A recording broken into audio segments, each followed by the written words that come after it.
హల్లెలూయా. చాలా సంతోషం. దైవజనులు మరి బెంజమిన్ గారు, వారి సతీమణి అమ్మగారు, వేదిక మీద ఉన్నటువంటి దైవజనులు, Eshcol pastors fellowship executive body, ఇక్కడ కూర్చున్నటువంటి దైవజనులు, వారందరికీ కూడి వచ్చిన మీ అందరికీ కూడా రక్షకులను ప్రభువు యేసుక్రీస్తు నామములో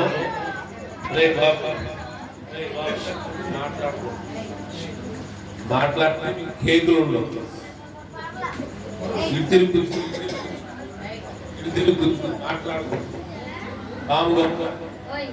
దేవుని స్తోత్రం కలుగునుగా.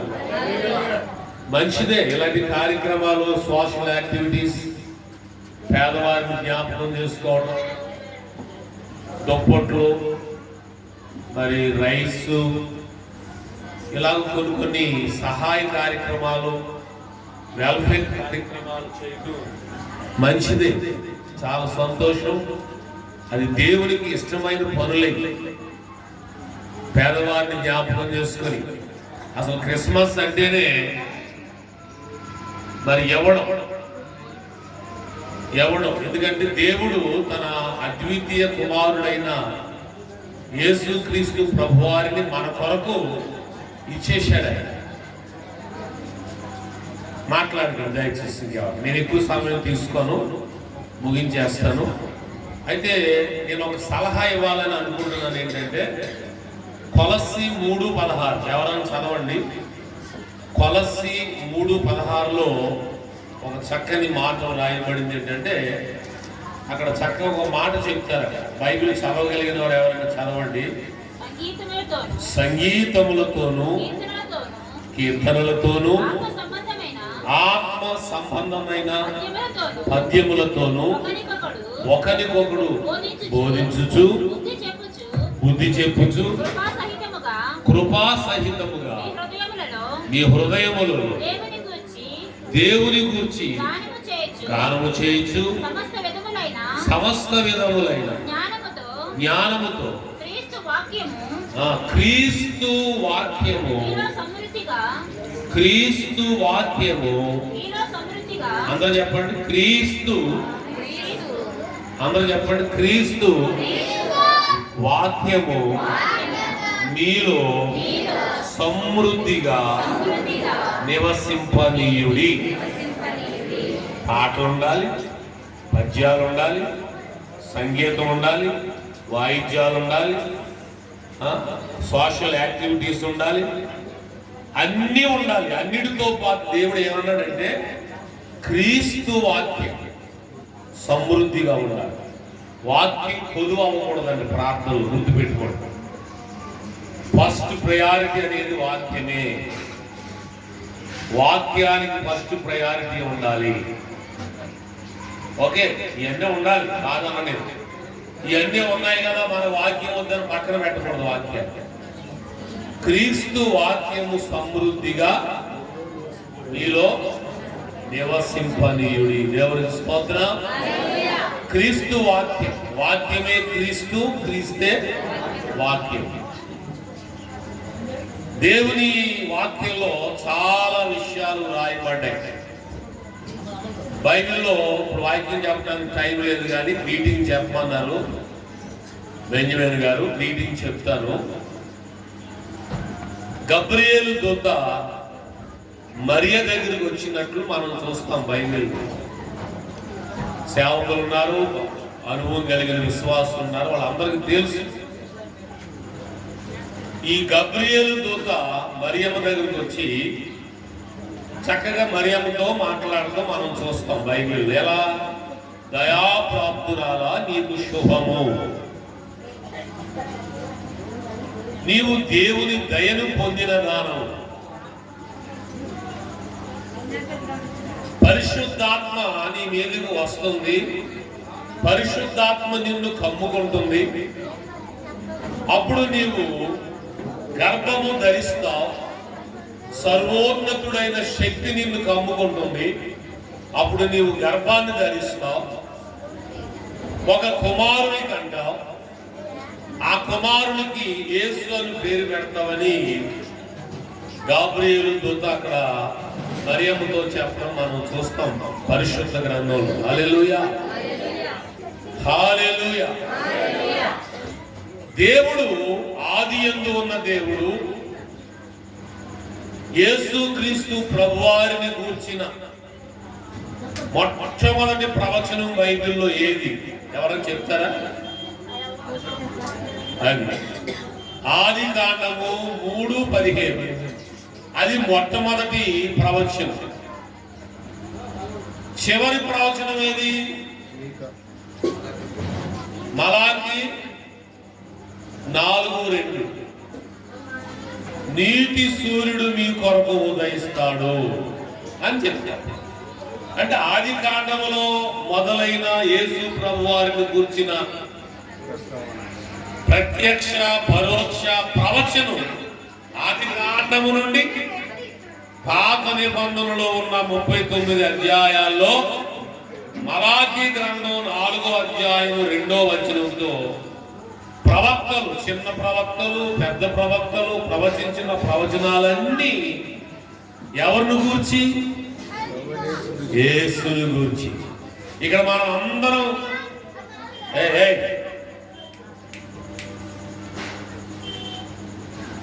ఇక్కడ మనం ఎవరిని గూర్చి ఇక్కడ కూర్చున్నామంటే, ఎవరిని గూర్చి ఇక్కడ సంభాషిస్తున్నాం, ఎవరిని గూర్చి మాట్లాడుతున్నాం అని అంటే, యోహాను, బాప్తిస్మం ఇచ్చి యోహాను ఎప్పుడూ కూడా యేసు ప్రభుని ఎత్తిపట్టే మాట్లాడాడు. దేవుని స్తోత్రం చెప్పండి. ఏదో ఆలోచిస్తూ కూర్చుంటున్నారు, అటు ఇటు తిరుగుతున్నా మీ తలకాయలు, ఆన్లైన్లో చూస్తున్నారు. ఏం నాకు అర్థం కావట్లేదు. నేను చెప్పే వాక్యం మీకు అర్థం అవ్వట్లేదు. నా వైపు చూడండి, నా మాటలు వినండి. యేసుక్రీస్తు ప్రభువారికి బాప్తిస్మం ఇచ్చిన యోహాను ఎప్పుడు యేసు ప్రభువారిని ఎత్తిపట్టి మాట్లాడేవాడు, హెచ్చించి మాట్లాడేవాడు.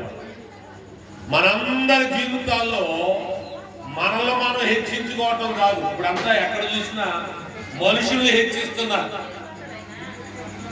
సినీ క్రిస్మస్లోను, మీటింగ్స్ లోను, సభల్లోను మనుషుల్ని హెచ్చించడం, మనుషుల్ని కనపరచడం, ప్రభువుని పక్కన పెట్టేయడం, ప్రభువుని కింద పెట్టేయడం చేస్తున్నారు.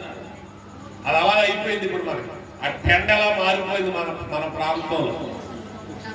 యేసుని హెచ్చించడం లేదు, వాక్యాన్ని ఎత్తి పట్టడం లేదు. యోహాను గురించి, బాప్తిస్మం ఇచ్చే యోహాను గురించి 4 సువార్తల్లోనూ మెన్షన్ చేయబడింది. మీరు ఏ సువార్తలో చదివినా అక్కడ ఎవరిని హెచ్చించి ఆయన మాట్లాడాడంటే యేసు ప్రభువారిని హెచ్చించాడు. హల్లెలూయా. ఇక్కడ సెంటర్ ఆఫ్ ది అట్రాక్షన్ ఎవరు? ఇక్కడ చెప్పండి, ఎవరు? యేసు ప్రభువే. ఆయనకే ఆ ఘనత, ఆయనకే ఆ మహిమ, ఆయనకే ఆ ప్రభావాలు చెందాలి, కానీ ఎవరికి చెందకూడదు. ఆయనే గొప్పవాడు. దేవుని స్తోత్రం. ఆయనే ఆశ్చర్యకరుడు. దేవునికి మహిమ కలుగును గాక. హల్లెలూయా, హల్లెలూయా. హెచ్చించి మాట్లాడాడు యోహాను గారు. ఆయన ఒక మాట అన్నాడు బైబిల్లో, మీ అందరికీ తెలిసిన మాట ఏంటో తెలుసా? స్త్రీ కలిగిన వారిలో యోహానంత గొప్పవాడు లేడంట. బైబిల్లో ఉన్న మాట. స్త్రీలు కనిన వారిలో యోహానంత గొప్పవాడు లేడు. ఎందుకు ఆయన గొప్పవాడయ్యాడు? ఎందుకే గొప్పవాడయ్యాడు? తన్ను తాను తగ్గించుకున్నాడు. చెప్పండి, ఏం చేశాడు ఆయన? తను తాను తగ్గించుకొని యేసయ్యను హెచ్చించి ఎత్తిపట్టి మాట్లాడాడు. ఏదో నేను నీళ్ళలో బాప్తిస్మం ఇస్తున్నాను, ఆయనకు ముందు నా వెనక వచ్చేవాడు,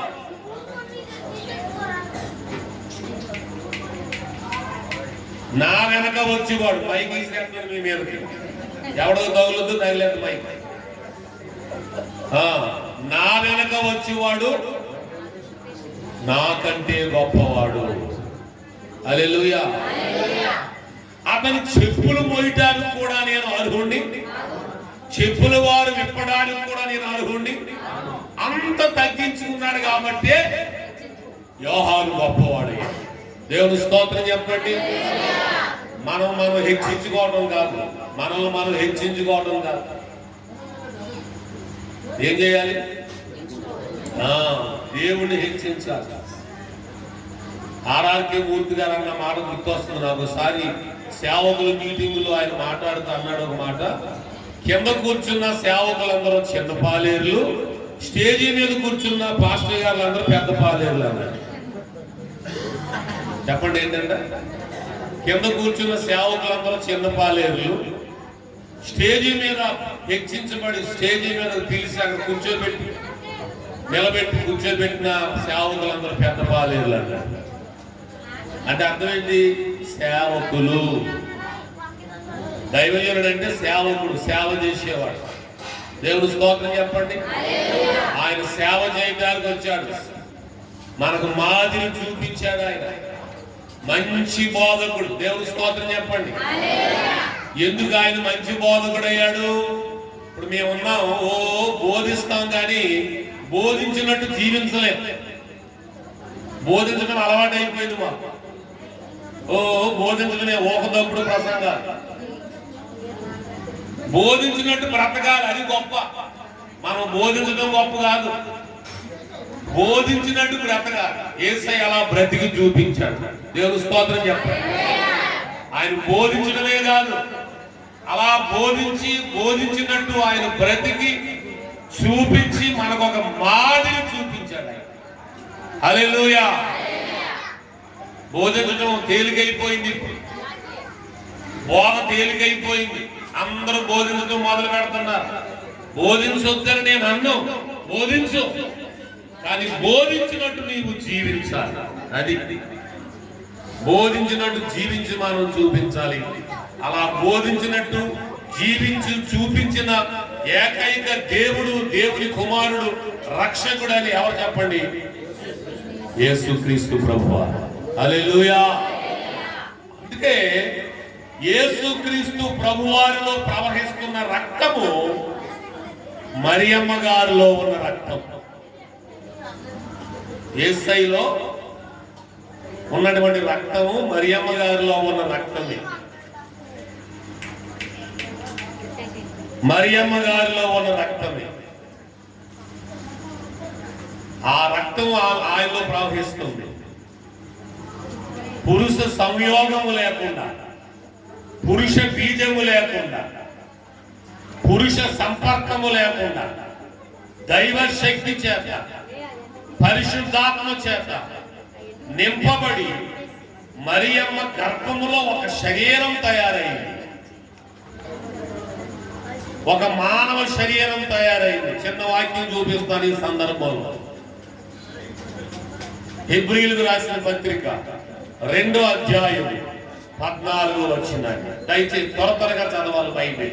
కాబట్టి ఆ పిల్లలు రక్తమాంసములు గలవారైనందున ఆ ప్రకారమే మరణము యొక్క బలము గలవానిని అనగా అపవాదిని మరణము ద్వారా నశింపచేయుటకు జీవిత కాలమంతయు మరణ భయము చేత దాస్యమునకు లోబడిన వారిని విడిపించుటకు ఆయన కూడా. ఆ మాట చాలా ఇంపార్టెంట్, అండర్లైన్ పాయింట్. ఆయన కూడా ఎవరు? యేసుక్రీస్తు ప్రభువారు కూడా రక్త మాంసములలో పాలివాడాయను అని దేవుని వాక్యంలో చెప్పబడింది. నీలాగా నాలాగా కన్య మరియ గర్భములో దేవుడు ఎందుకు ప్రవేశించాడంటే రక్త మాంసాలను ధరించడానికి. నీలాగా నాలాగా ఆయన మానవుడే, మానవ రూపంలో ఉన్నవాడే గాని నీలో నాలో ఉన్నట్లుగా ఆయనలో పాపము లేదు. పాపరహితుడైన, పాపము లేనివాడు. ఆయన జన్మలో గాని ఆయన జీవనములో గాని ఆయన రక్తములో గాని, ఆయన బోధలో గాని, ఆయన చూపులో గాని పాపము లేదు లేదు లేదు. పాపరహితుడు. దేవుని స్తోత్రం చెప్పండి. కాబట్టి Jesus Christ is fully man and fully God. యేసుక్రీస్తు ప్రభువారు సంపూర్ణ మానవుడు. యేసుక్రీస్తు ప్రభువారు సంపూర్ణ దేవుడు. హల్లెలూయా. మరియమ్మ గర్భాన పుట్టడం వల్ల ఆయన సంపూర్ణ మానవుడుగాను దేవుని అంశముతో పుట్టాడు. ఆయన చెప్పండి, ఎలా పుట్టాడు? ఆయన దేవుని అంశం, దైవాంశముతో పుట్టినవాడు కాబట్టి సంపూర్ణ దేవుడిగా ఆయన ఈ లోకంలో ఉన్నాడు. హల్లెలూయా. కాబట్టి అలా జన్మించాడు ఆయన. అపవాదికున్న మరణ భయం అది తొలగించడానికి ఆయన ఈ లోకానికి వచ్చాడు, మనల్ని రక్షించాడు, రక్షణ సువార్త ప్రకటించాడు. మన భారతదేశంలో చాలా వేదాలు ఉన్నాయి, ఉపనిషత్తులు ఉన్నాయి, పురాణాలు ఉన్నాయి.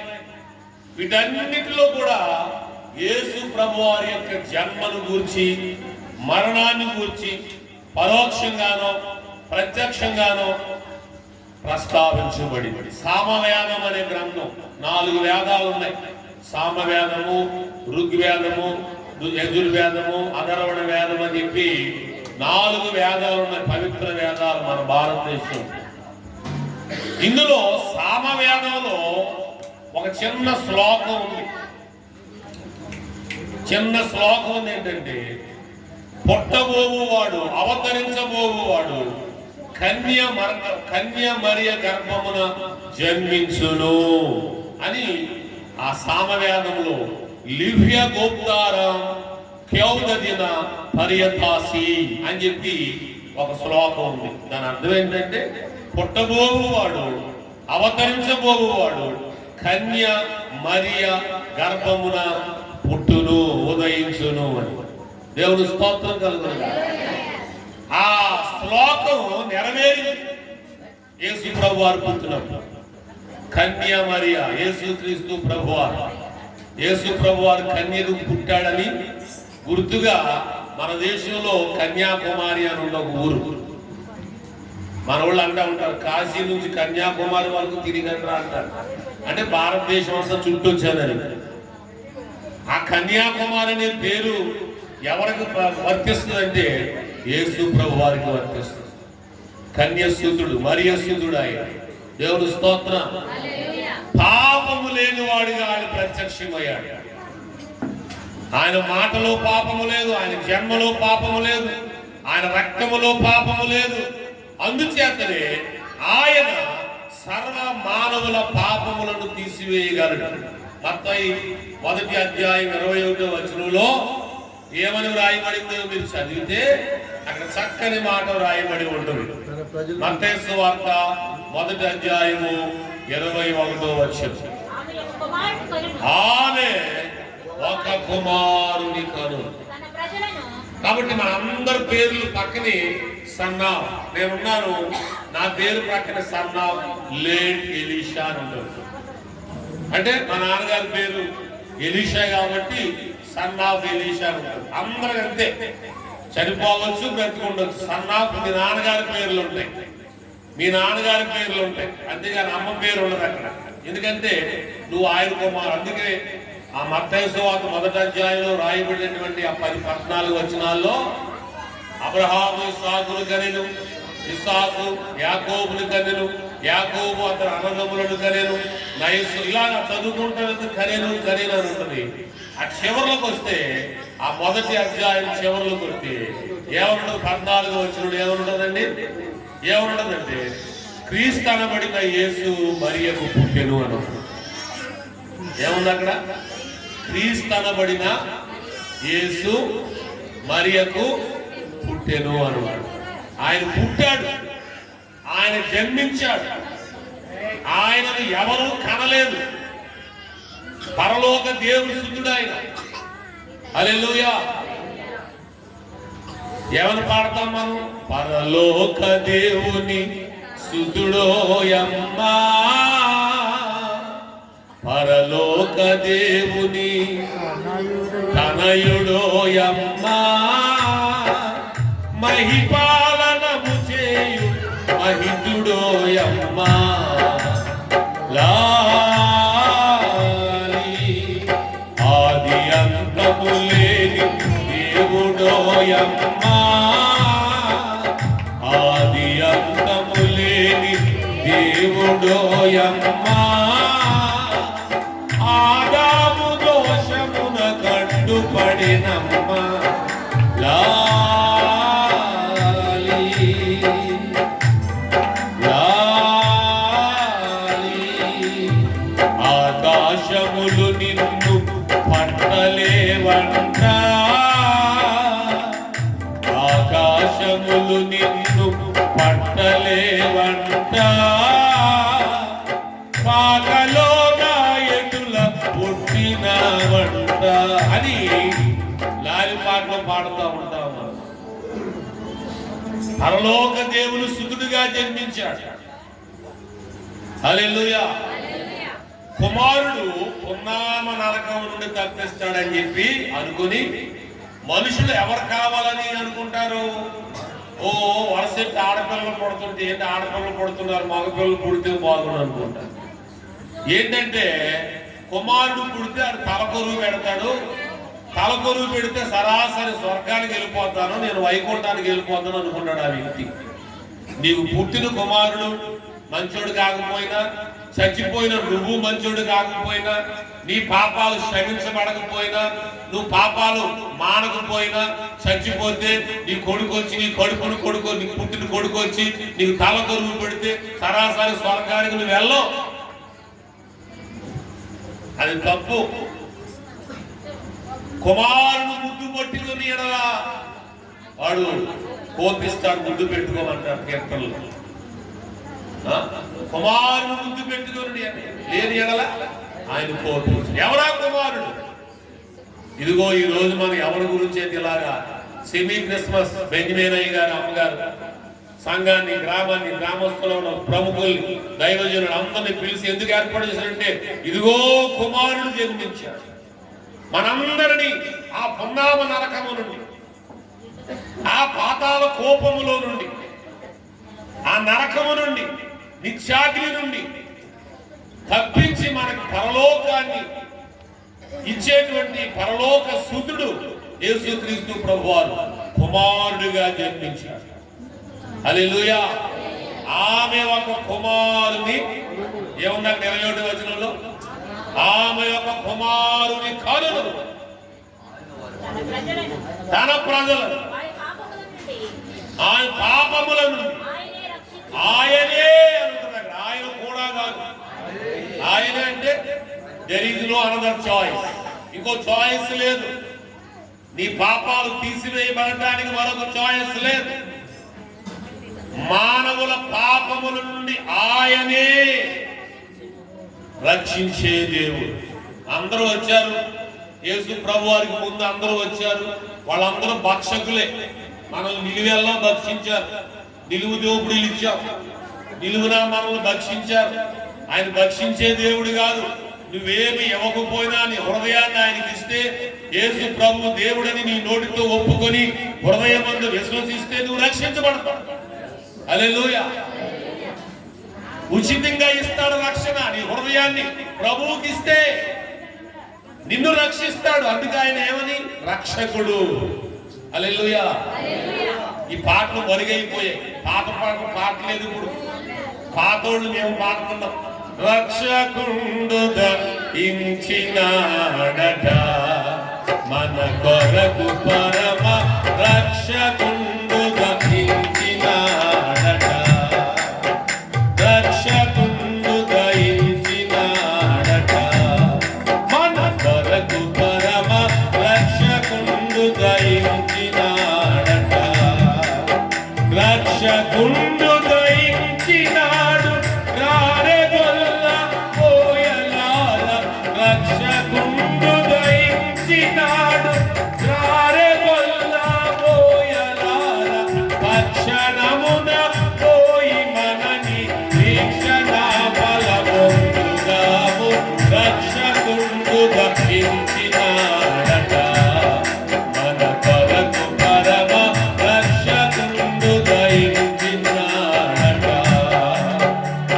అనుచుగొల్లొకరినొకరు ఆనవాలు చెప్పుకొనుచు అనుచుగొల్లొకరి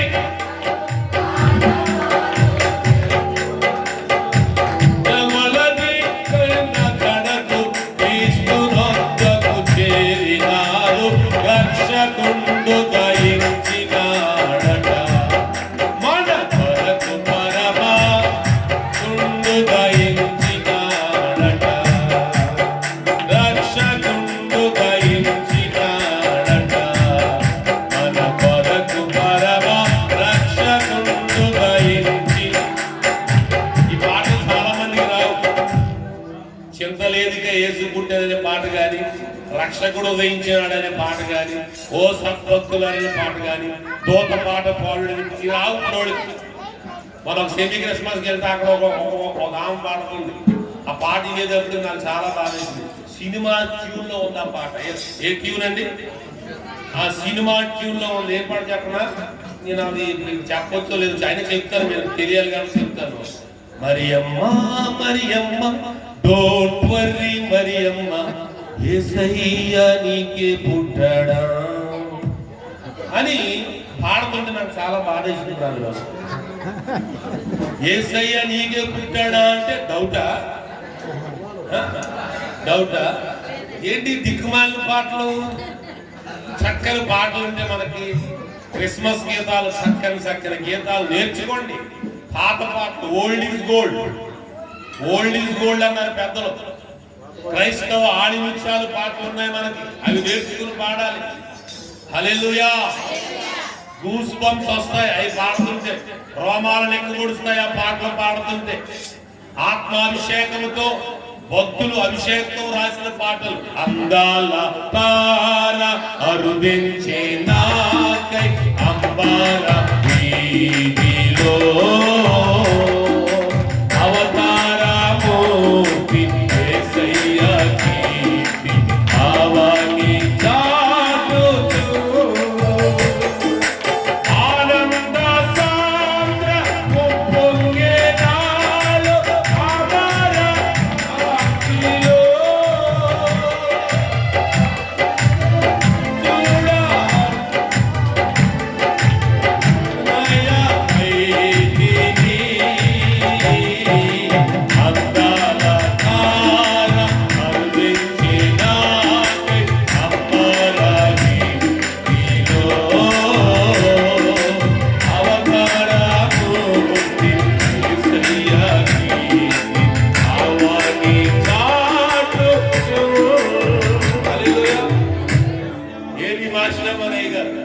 పెద్ద పెద్ద భక్తులు రాసిన అభిషేకంతో కూడిన పాటలు ఏమండి? అనుభవించి వారి అనుభవాలతో అభిషేకంతో రాసిన గీతాలు క్రిస్మస్ గీతాలు. దేవుని స్తోత్రం. ఆమె ఒక కుమారుని కనును ఆయనే తన ప్రజలను వారి పాపముల నుండి, ఇక నీ పాపం పోవాలంటే ఏది మార్గం లేదు, యేసే నీ పాప నివారణ, నీ పాప ప్రక్షాళన, నీ పాపం నుండి విడుదల, నీ పాపం రక్షణ. దేవుడి స్తోత్రం కలుగునుగా. కాబట్టి నీ పాపం పోవాలంటే యేసయ్య రక్తం కావాలి. యేసు ప్రభు రక్త ప్రోక్షణ క్రిందకు నువ్వు రావాలి. రక్షకుడైన యేసయ్య ఆ భక్షకులందరినీ విడిచిపెట్టు. వారు నిన్ను భక్షిస్తారే గాని వారి విగ్రహములకు వారి చేశారు కనుక వారికి ఉరియాయన బైబిల్ ఉందండి, ఉంది. నిన్ను భక్షిస్తాయి, నిన్ను మింగేస్తాయి.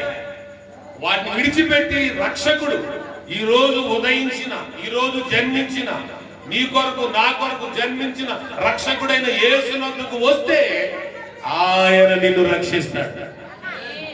నీ ఆత్మను రక్షిస్తాడు, నీ కుటుంబాన్ని రక్షిస్తాడు, నీ బిడ్డను రక్షిస్తాడు. పరలోకానికి వారసులుగా దేవుడు చేస్తాడు. హల్లెలూయా, హల్లెలూయా. కాబట్టి మరణ భయం చేత కొట్టిమిట్టాడుతున్నాం. ఒక మాట చెప్పి నేను ముగించేస్తాను. అప్పుడే పుట్టిన పిల్లోడి దగ్గర పెద్ద బుడగ బెలూరు పట్టుకెళ్ళి పేలిస్తేనంట ఒక్క పట్టి ఏడుస్తాడంట పిల్లోడు. అప్పుడే పుట్టిన పిల్లోడి దగ్గర పెద్ద బుడగ గాలితో నింపి పాట్మని పేల్చామనుకోండి, ఆ శబ్దానికి అడు ఏడుస్తాడు. అంటే ఆ పిల్లడికి ఏ భయం? చచ్చిపోతాననే భయం. ఓ 25 ఏళ్ళు 20 ఏళ్ళు కుర్రోడు నైట్ నడుచుకుంటే వెళ్తుంటే రోడ్డు మీద ఒక తాడు అలా పాములా ఉంటే దాన్ని అలా చూసి పాము అనుకుని ఎగురు తాడతాడు.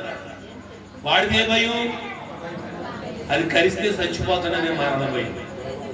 రేపో పాపో చచ్చిపోయే ముసలోడు మంచాన్ని పడి చిక్కి శల్యమై ఆ మంచంలో పడి జావ నోట్లో పోస్తుంటే మింగుతాడు. మనవాళ్ళందరూ వస్తారు, మనవాళ్ళు వచ్చి లేపుతా ఉంటారు, విషయం పెడతా ఉంటారు, పడుకోబెడతా ఉంటారు. ఆ లేపేటప్పుడు మనవాళ్ళతో అంటున్నాడు ఈ ముసలోడు, ఇప్పుడే మనవాడు మెల్లగా లేపరా చచ్చిపోతాడు, మెల్లగా లేపరా చచ్చిపోతాడు. చావు పుట్టిన పిల్లోడి దగ్గర నుంచి రేపు మాపో చచ్చిపోయే ముసలోడు దగ్గర చావు భయపెడతానే ఉన్నాడు, చావు భయపెడతానే ఉన్నాడు. అందుకే ఏమంటాడు ఇక్కడ, మరణ భయము చేత మరణము యొక్క బలము గలవారిని. హెబ్రీయులకు రాసిన పత్రిక 2వ అధ్యాయం 14వ వచనంలో చెప్తాడు, మరణము యొక్క బలము గలవారిని అనగా అపవాది. మరణం యొక్క బలం ఎవరు? అపవాదే. ఆ మరణం యొక్క బలాన్ని తగ్గించేశాడు. ఎలా తగ్గించాడు యేసయ్య? సిలువలో సాతాను శిరస్సును చితకబొడుచు మరణానికున్న బలం తగ్గించేశాడు. అందుకే హోషేయ గ్రంథం 13:14 ఉన్న ప్రవచనం అంటాడు, విజయమా నీ మరణం ఎక్కడ, ఓ మరణమా నీ ముళ్ళు ఎక్కడ. ఇదే ప్రవచనాన్ని ఎత్తిపట్టి కోట్ చేసి మాట్లాడుతున్నాడు అపోస్తలుడు పౌలు గారు కొరింథీయులకు రాసిన మొదటి పత్రిక 15:55. ఓ మరణమా నీ విజయం ఎక్కడ, ఓ మరణమా నీ ముళ్ళు ఎక్కడ. మరణమునకు పాపమునకు ఉన్న బలము మరణమే, మరణానికి ఉన్న బలము పాపం అంటారు. మరణానికి ఉన్న బలం ఏంటంటే ఆ పత్రికలు ఏమంటాడు? బలము. ఆ మరణానికి ఉన్నటువంటి బలము పాపము. ఆ పాపములను తీసివేయడానికి పాపము లేని వాడిగా ప్రత్యక్షమయ్యాడు. హల్లెలూయా. అందుకే 8:46 చదవద్దు. యోహాను సువార్త 8:46 అంటాడు, నాలో పాపం ఉన్నదని మీలో ఎవడు స్థాపించగలడని ఈ ప్రపంచానికి ఒక సవాల్ ఇచ్చినాడు ఆయన. ఆ సవాలుకి ఎవరి దగ్గర సమాధానం లేదు. పాపరహితుడైన మనందరి పాపములను పరిహరించి రక్షించి రక్షణ పాత్రనిచ్చి పరలోకానికి చేర్చగలిగిన పరిశుద్ధుడు ఆయన. హల్లెలూయా. కాబట్టి ప్రభువునందు ప్రియమైన దేవుని బిడ్డలారా, ఇంకా నువ్వు ఆ మరణ భయం చేత కొట్టిమిట్టాడుతున్నావే, ఆ మరణ భయం చేత కొట్టిమిట్టాడుతున్న మనందరినీ రక్షించి నిత్య జీవానికి మనల్ని వారసులుగా చేయడానికి ఆయన కూడా రక్త మాంసములలో పాలివాడాయన. అందుకే ఏం చేశాడంటే మనందరిలాగా రక్త మాంసములను ధరించాడు. అందుకే నేను చెప్పాను ఇందాక, Jesus Christ is fully man, Jesus Christ is fully God. ఆయన సంపూర్ణ మానవుడై ఉన్నాడు, సంపూర్ణ దేవుడై ఉన్నాడు. ఆ దేవుడి దగ్గరికి రా, నీ పాపాలు ఒప్పుకో, పరలోకాన్ని ప్రవేశిస్తాడు. ప్రార్థన చేసుకుందాం, తలలోంచండి, ప్రార్థన చేసుకుందాం.